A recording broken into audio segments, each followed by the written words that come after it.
Hello, I'm Jim Roberts. I'm host of Senior Living in Alexandria. This is a monthly program put on by Senior Services of Alexandria, and once a month we try to provide useful information to seniors, but also family, friends, caregivers, service providers, those in the Alexandria community that have an idea or an issue or a problem, and that maybe as a senior that maybe we can shed some light or bring some help to it. Today we have a special program. I'm here with Karen Garcia. She's the owner and director of Studio Body Logic. That is a Pilates exercise organization. She's done this for a number of years, and she's going to tell us about this type of exercise and, importantly, what the benefits are for seniors. So, Karen, tell us a little bit of welcome, and thank you for coming in today. And tell us a little bit about yourself, your background, and how you got into Pilates. Thank and you we so want to hear a little history about Pilates. Maybe people don't know that, but save that and tell us a little bit about yourself. Okay, thank you. Well, I happen to have been a professional ballet dancer. Okay. I danced for 11 seasons, and then I injured my knee, and that ended my career, which is very typical for any athletic pursuit. Yeah.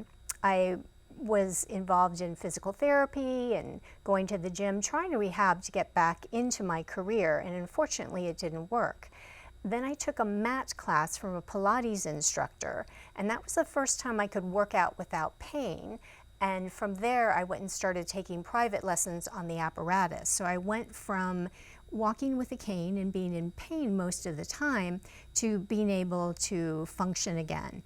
And so that sort of changed the direction of my career path from being a ballet dancer, and then I was planning to teach after that in the ballet world. And it changed because Pilates changed my life. So that's when I moved to New York City and did the certified training for authentic Pilates and came back here and opened up a small studio. Okay, wonderful. Tell us about Pilates, a little history, if you would, please. A little history of Joseph Pilates. Joseph Pilates was actually a German citizen. He had a balancing act in a circus with his brother. The circus was performing in England at the outbreak of World War I, so that gives you a time frame for him as a young man. And he was put in a detention camp, and in that camp, the people there in his area did his mat work, and they had a much lower incidence of injury and death. Then he also started to work with people who were injured soldiers, and they were in these beds that had all these iron bedposts, and so he realized, well, they can't do the mat work and they can't even get out of bed, so let me tie up some weights and pulleys to these iron bedposts. And that was his first piece of apparatus. So when you look at early pictures of the apparatus, it's an actual bed that has an iron frame, and attached to it are the springs and weights and pulleys. And from there, over his many years, he continued to develop and work on the apparatus until you have the modern day apparatus that he designed. Oh, how would you, what's a short characterization of Pilates?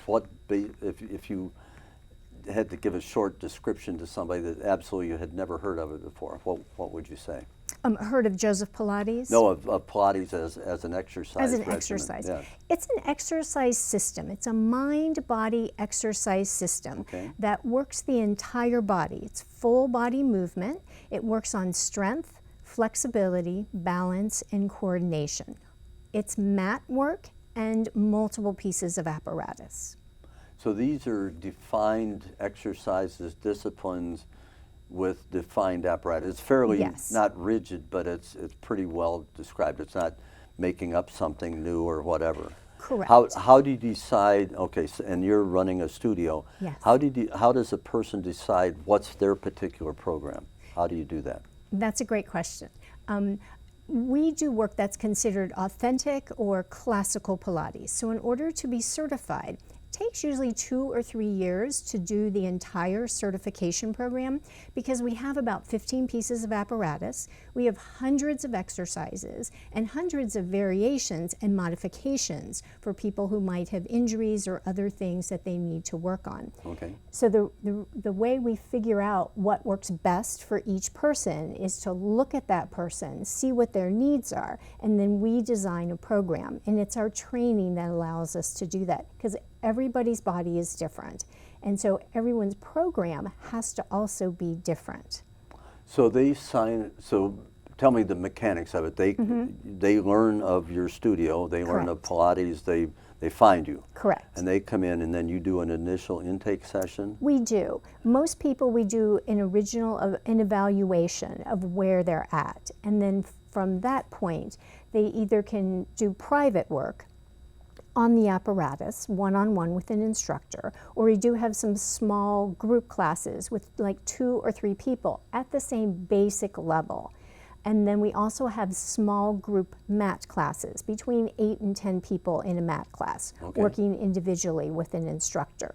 So it just depends what people need, what they're looking for, what their injuries or other things may be. But it's not 20 or 30 people doing the same exercise at the same time. It's No. fairly well custom tailored. It is. Based on the evaluation. It is, definitely. What's a typical schedule then? How often do you do this? 3 or 4 times a day, is that enough? That would be great. Every day would be great. I'd make a difference. Yes. Joseph Pilates wanted people to do the work every day. It depends on the person, on their schedule, on their finances, what else they're doing for fitness. We have students who have been with us for years. They come in and they take once a week, and that works great for them. And then we have students who are at the studio 2, 3, 4 times a week, and that's their major form of exercise and wellness and fitness. So it really ranges. I think twice a week is the best as a minimum. Are there things that you can do? I mean, a lot of exercise programs you can learn how to do it and then take it away and do it at home. But is this apparatus dependent and trainer dependent, and it'd be difficult to do outside of the scheduled classes? Actually, yes and no. Joseph Pilates really wanted people to take responsibility for their health and for their fitness. So he expected people in his studio to come in and do their private lessons, but also to come in and practice on their own. And there's always teachers at the studio, so someone would be there to give a correction. And also the mat work in particular, we like our students to do that at their house. It's basic work. Even if you do 3 or 4 exercises every day, it really makes a difference. So yes, for the larger pieces of apparatus, you definitely have to come into the studio. But we do have multiple students that have smaller pieces at their home and do their own workouts several times a week. Okay.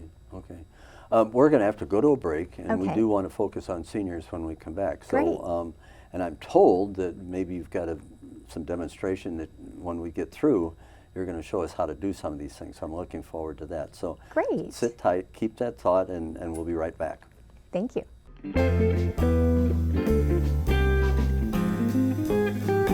Well, we're back at our favorite part of this episode, and once again, I'm here with the world-famous dietitian and cook and author and Madison Reeder. She's going to have another exciting adventure for senior cooking.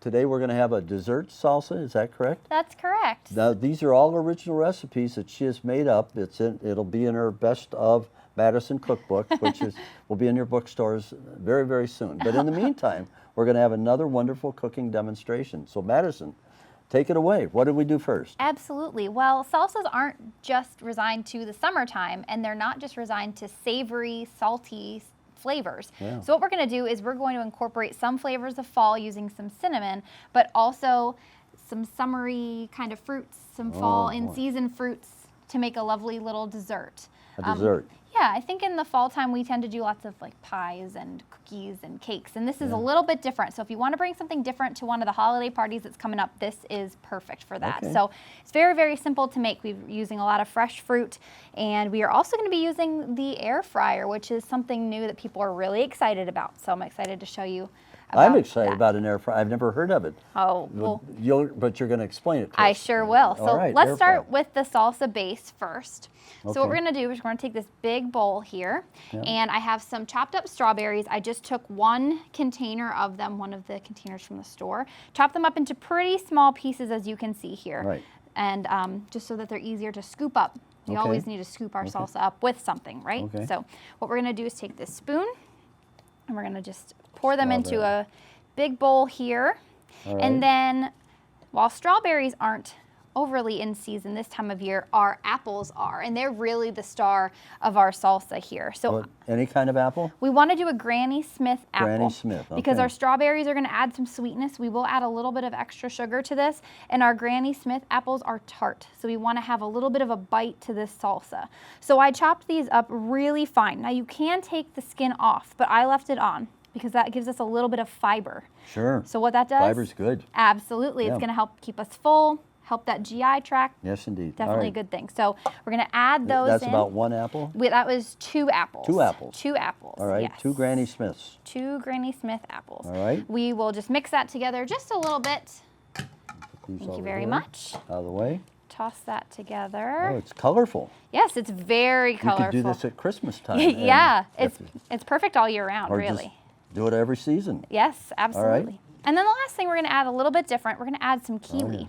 Kiwi. Cut up really small. So, did you actually know that you can eat the skin of a kiwi?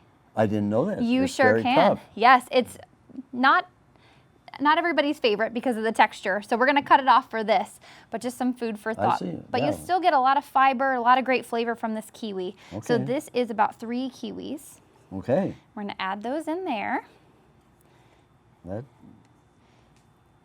So that's the fruit. Here. I'll Thank you put that very over much. Here for you. And just gently, again, we want to be gentle with our fruit so we don't Sure. squash it down too much. The next thing we're going to add to this, Smells good. it does smell Yeah. great. We're going to add about 1/8 of a cup of sugar, just a little bit. Again, it's a dessert, so we're going to add just a little bit of sugar to it. Got it? Yep, thank you. Just a tiny bit, Okay. not very much at all. And then we are going to add the juice of about 1 lemon. So I'm going to cut this lemon in half here. Want me to do that or? Sure. Oh, you've got your. And oh, then you- we're going to squeeze that. Okay. Here I'm we going to go. let you take care of that, okay? All right. Here we go. That's perfect. Yep, we don't want a lot of juice, just a little bit. Little bit. Perfect. Is that right? All right. Yep, that's great. That over here. Yep, that's perfect. We'll put this aside. Okay. The next thing that we're going to do is talk about our air fryer. So an air fryer really is a small convection oven. That's really all there is to it. And in the bottom of the air fryer, there's a little bit of a coiling. So what that allows it to do is it cooks from the bottom, and then the Okay. fan circulates the air all throughout. So it cooks things really, really quickly and also gets them really crispy But really fast. no oil, Nope. nothing. You don't need any oil. So similar to an actual fryer, you have a fry basket and then you have a base to it. So this just clips right in here like this. That's all there is to it. So we're gonna take our tortillas here.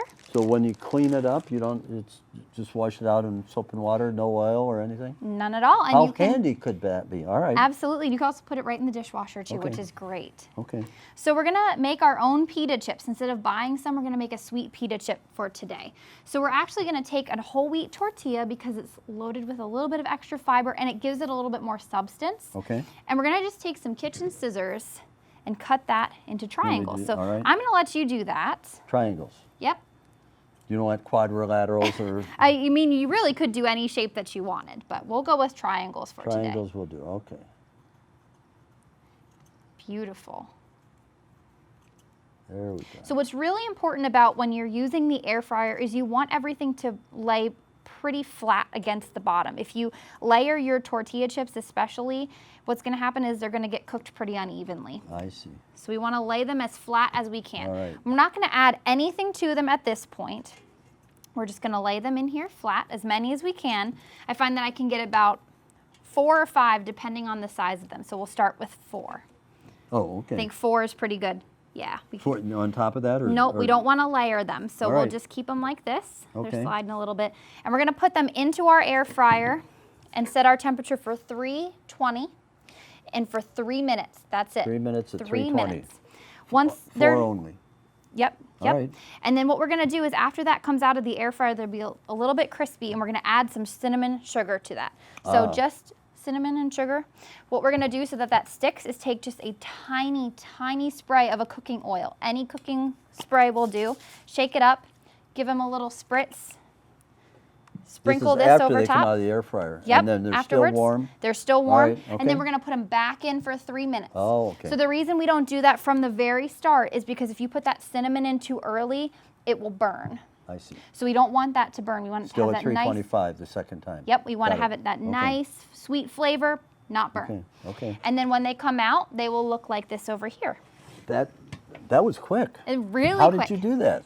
Very quick. All right. And if you make them in the air fryer, it takes 6 minutes or less. So it's Okay. very quick and easy. Yeah. So then we'll toss this together Oh. now that we have our lemon juice and our sugar added. Yeah. This is something great too. I will add this that you can make the day before an event or a party or anything like that. And as the flavors marry together, it just becomes really, really delicious. Looks very good.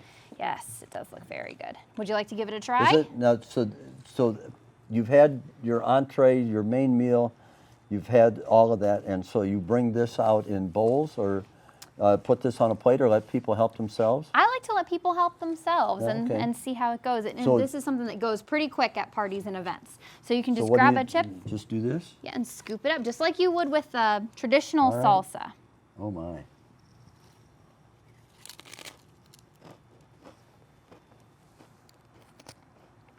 It's very refreshing. I like it because it's very different for The something chips this are time very of year. good too. Thank you. Yeah.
Okay, we're back with a special segment. Karen Garcia is here with me from Studio Body Logic, and we're going to do a few sample exercises to show you exactly what it means to do Pilates. She will be the expert, and I will be the unwitting victim of this, and we'll see how it goes.